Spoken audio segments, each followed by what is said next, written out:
Robert Downey Jr. is one of the biggest actors of our generation. He is also one of the highest paid actors as well, with his successes in the Marvel Cinematic Universe portraying Tony Stark aka Iron Man. He single-handedly revitalized his career. He wasn't always the big actor we know of him now. In fact, he has had his fair share of ups and downs. Starting his career in the 1980s, he had a one-season stint with the NBC late-night comedy sketch series Saturday Night Live, which didn't do much for his career.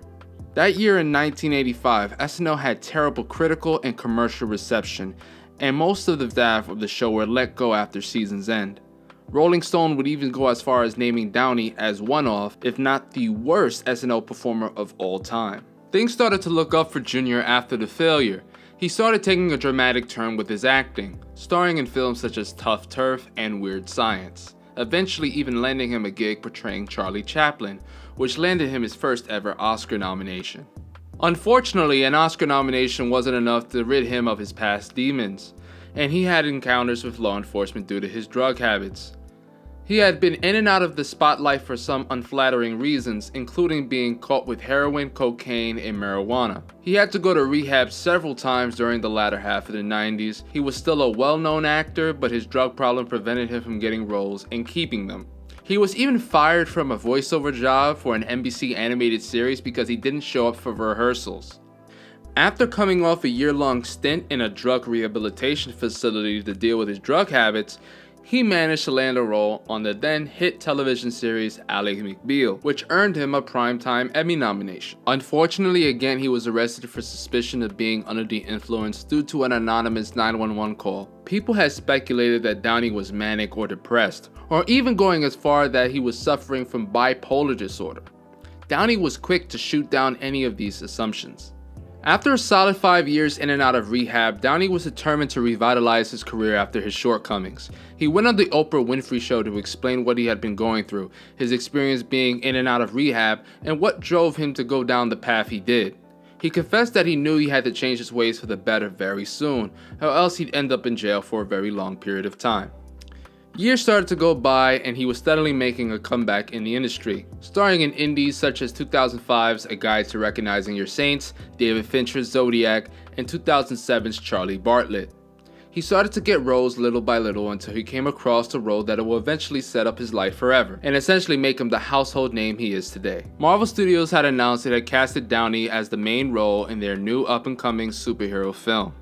Until then, Marvel Studios had just been developing its own movie studio, and chose to start with the character of Iron Man due to its non-A-list standing with the general public. Many people at the time were only fondly familiar with superheroes such as Spider-Man, Superman, Batman, and even the Hulk. But until 2008's Iron Man, there hadn't been any successful adaptation to the character for film. Robert Downey Jr. had seemed very thrilled about being offered the role to play Iron Man and was seen explaining on how he related to the character of Tony Stark in multiple interviews. The film was directed by Jon Favreau and became an unexpected critical and financial success, launching the idea of the Marvel Cinematic Universe, with the first post-credit scene featuring Samuel L. Jackson as Nick Fury, informing Tony about the Avengers initiative. The rest is history, as Downey began getting more roles left and right, and even was nominated for an Oscar for his supporting role in the 2008 comedy film Tropic Thunder.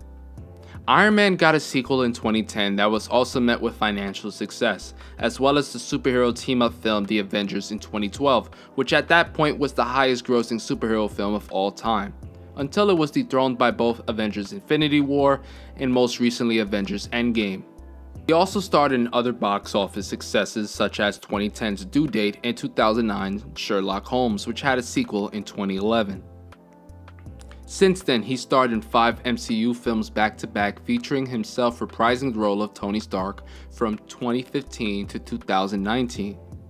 Robert Downey Jr.'s story is not one without its downs. However, it is definitely one with more than a few ups. The fall and rise of Robert Downey Jr. is one of real inspiration and shows how virtually anyone can make a comeback, from being basically blacklisted from Hollywood to becoming the most famous actor in Hollywood and probably the world is no easy task and should definitely be commended. Thank you so much for watching. Make sure to like and subscribe for future content. My name is Lance and I'll see you later.